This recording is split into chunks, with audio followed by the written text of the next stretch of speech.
Section 92 of the Constitution was a massive battleground.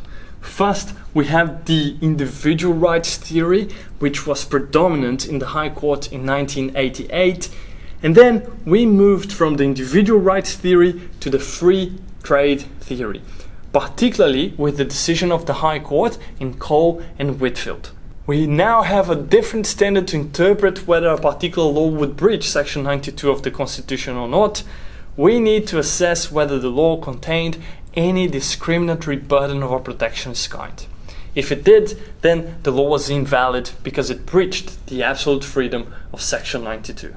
Now, what if I told you that not all discriminatory burden with a protectionist effect will infringe Section 92?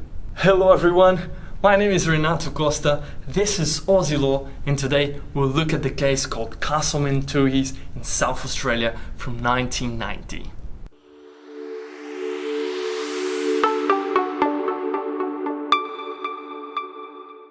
Also known as the Bond Brewing case, this case decided by the High Court of Australia is super relevant in establishing exceptions to the rule that the discriminatory burden of a protectionist kind will breach the absolute freedom of trade and commerce provided in Section 92 of the Constitution. And this decision lays down grounds for future decisions of the High Court that are equally relevant and that we will come to very shortly again.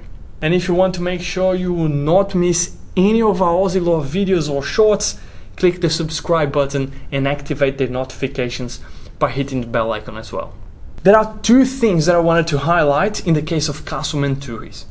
One, that it is possible for a discriminatory burden not to breach Section 92, and two, that this burden does not infringe the Constitution, must be legitimate and proportionate. Before explaining this, let me tell you about the facts of this case. Bond Brewing had different companies that brewed beer in Queensland, New South Wales and Western Australia, and had retailers in North Australia. Their beers were sold in non-refillable bottles. Take note, that's important. Their South Australian competitors sold their beers in refillable bottles. This is important because the Beverage Containers Act 1975 of South Australia established that retailers were obliged to refund 5 cents to consumers on each non-refillable bottle returned to the retailer by the consumer. Look, since the 1970s in Australia, the use of non-refillable glass bottles for the sale of beer has increased at the expense of refillable bottles. However, in South Australia, beer sold in refillable glass bottles constitutes 98.8% of the market as against 1.2% for non-refillable glass bottles. There are economic advantages to producers in using non-refillable containers. They include lower initial purchase price, lower costs of plant and equipment, and lower transport costs. All bottled beer sold by the Bond Brewing companies in South Australia is sold in non-refillable bottles. They sell only a small proportion of their products in large refillable bottles, and those sales are confined to Queensland and Western Australia. These companies intend to discontinue their use of refillable bottles within 2 years. None of the Bond Brewing companies has ever used a 375ml or 345ml refillable bottle, and none has the equipment to produce packaged beer in such bottles. This that I just read is part of the decision of the High Court and explains the situation in terms of the economy behind the usage of refillable and non-refillable bottles in South Australia. But that situation was before 1986, because in that year, Bond Brewing sought to increase its market in South Australia. The South Australian law then was amended to increase the refund to 15 cents per non-refillable bottle, while at the same time, the refund for refillable bottles was fixed at 4 cents. This is an 11 cents difference per bottle which Bond Brewing would need to absorb into their budget, and which its competitors, again, mainly the ones from South Australia, would not. All in all, Bond's products became non-competitive in the South Australian market. So Bond Brewing argued that the Beverage Containers Act 1975 of South Australia, in its practical effect, discriminated against the interstate beer of their companies in favor of the intra players, most of which sold their beers in refillable bottles. There were some other issues with the legislation. The law introduced other strict requirements in relation to the sale of beer in South Australia in non-refillable bottles. But basically, life was hard if you were an outside trader in the situation of Bond Brewing trying to get a share of the market in South Australia. So this case was brought before the High Court of Australia, and the justice had to decide whether the changes to the Beverage Containers Act infringed Section 92 of the Constitution. The High Court decided unanimously that the South Australian law violated Section 92.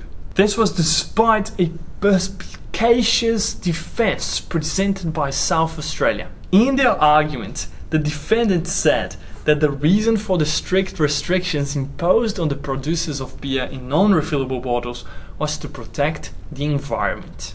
Yep, they said that the law would promote litter control by forcing non-glass containers and non-refillable bottles into a return system by encouraging return, and promote energy and resource conservation by discouraging the use of non-refillable containers by imposing a higher deposit and by requiring acceptance of returns at the point of sale, thus disencouraging retailers from handling them. The argument basically then was, it's great for the environment not to have non-refillable bottles. But the justices of the High Court, though agreeing in principle with the possibility of a legitimate discriminatory burden not infringing Section 92, they still decided that the South Australian law breached the absolute freedom of trade and commerce provision in the Constitution. In the judgment of Chief Justice Mason and Justices Brennan, Dean, Dawson and Toohey, their honours said that the discriminatory burden was not appropriate and adapted to serve the ends the law supposedly was enacted to pursue.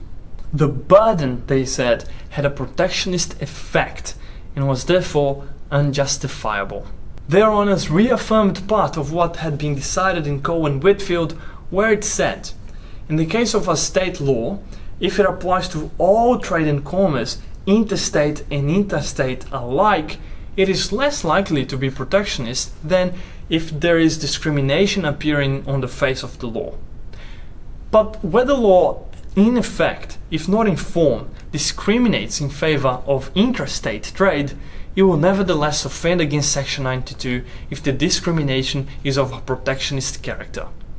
A law which has as its real object the prescription of a standard for a product or a service or a norm of commercial conduct will not ordinarily be grounded in protectionism and will not be prohibited by Section 92. But if a law, which may be otherwise justified by reference to an object which is not protectionist, discriminates against interstate trade or commerce in pursuit of that object in a way or to an extent which warrants characterization of the law as protectionist, a court will be justified in concluding that it is nonetheless offending to Section 92. The problem was not that the South Australian law was on its face protectionist. The issue was that even though aiming to protect the environment, the practical effects of the law were nonetheless protectionists. The discriminatory burden of a protectionist kind was not merely incidental in the pursuit of a legitimate purpose. It unjustifiably burdened an interstate trader to protect the internal beer manufacturers. For their honours, neither the need to protect the environment from the litter problem nor the need to conserve energy resources offers an acceptable explanation or justification for the differential treatment given to the products of the Bond Brewing companies. Accordingly, in our view, that treatment amounted to a discrimination in a protectionist sense in relation to their interstate trade. For the High Court, the conflict with the absolute freedom could arise from an indirect, practical effect of the law.